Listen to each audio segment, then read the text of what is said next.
ঢাকা ৮ আসনের স্বতন্ত্র প্রার্থী এবং ইনকিলাব মঞ্চের মুখপাত্র গুলিবিদ্ধ ওসমান হাদী এবং বিএনপি চেয়ারপারসন বেগম খালেদা জিয়ার শারীরিক অবস্থা নিয়ে বিস্তারিত জানাতে সরাসরি যুক্ত হচ্ছেন সহকর্মী আরিফুল ইসলাম। আরিফ, আমরা একটু জানতে চাই, ওসমান হাদী তো কৃত্রিম শ্বাস প্রশ্বাস নিয়ে আছেন, সবকিছু মিলে একটু জানতে চাই তার বিষয়ে।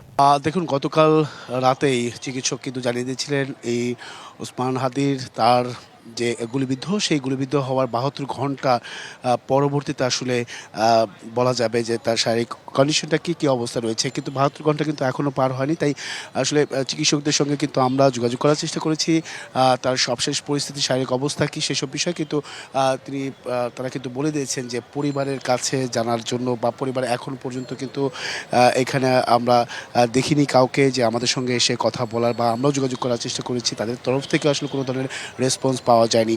আর সেক্ষেত্রে বলা যায় যে যেহেতু প্রচুর রক্তক্ষরণ হয়েছে, এমনকি গতকাল রাতে এবাকের হাসপাতালে নিয়ে আসা হয়েছে তাকে, এছাড়াও বিভিন্ন রাজনৈতিক দলের নেতৃবৃন্দরা বা জুলাই যোদ্ধা যারা আছেন, নেতাকর্মী যারা আছেন, তার সঙ্গে ইনকিলাব মঞ্চে যারা আছেন, তারা কিন্তু প্রত্যেকে এসে কিন্তু সকাল থেকে আমরা দেখেছি যে নতুন এবং ফিরে আসা গ্রাহকদের জন্য নগদে চলছে ক্যাশব্যাক সহ প্রতিদিন হাজারো উপহার জেতার সুযোগ। হবে আশা আর ফেরা, সারপ্রাইজ সেরা।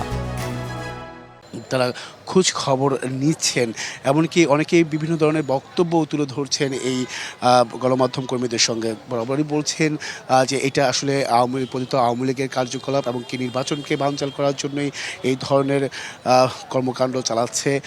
সেই বিষয়গুলো কিন্তু অভিযোগ আকারে বিভিন্ন নেতাকর্মীদের কাছ থেকে কিন্তু আসলে আমাদের কাছে বলা হচ্ছে। আর এর পাশাপাশি শারীরিক অবস্থা আসলে ৭২ ঘন্টা না যাওয়া পর্যন্ত আসলে বলা সম্ভব নয়, যতক্ষণ না পর্যন্ত চিকিৎসকের কাছ থেকে কোনো তথ্য, নতুন কোনো তথ্য আসে। তো বলা যায় যে আসলে অপেক্ষা করতে হবে, দেখতে হবে। আরেকটি বিষয় একটু জানতে চাই, এর মধ্যে তো বেগম খালেদা জিয়া ওখানেও আছেন, একই হাসপাতালে জুবাইদা রহমানের এর মধ্যে দেখা করার কথা, তাকে একটু জানাবেন সেখানের অবস্থা।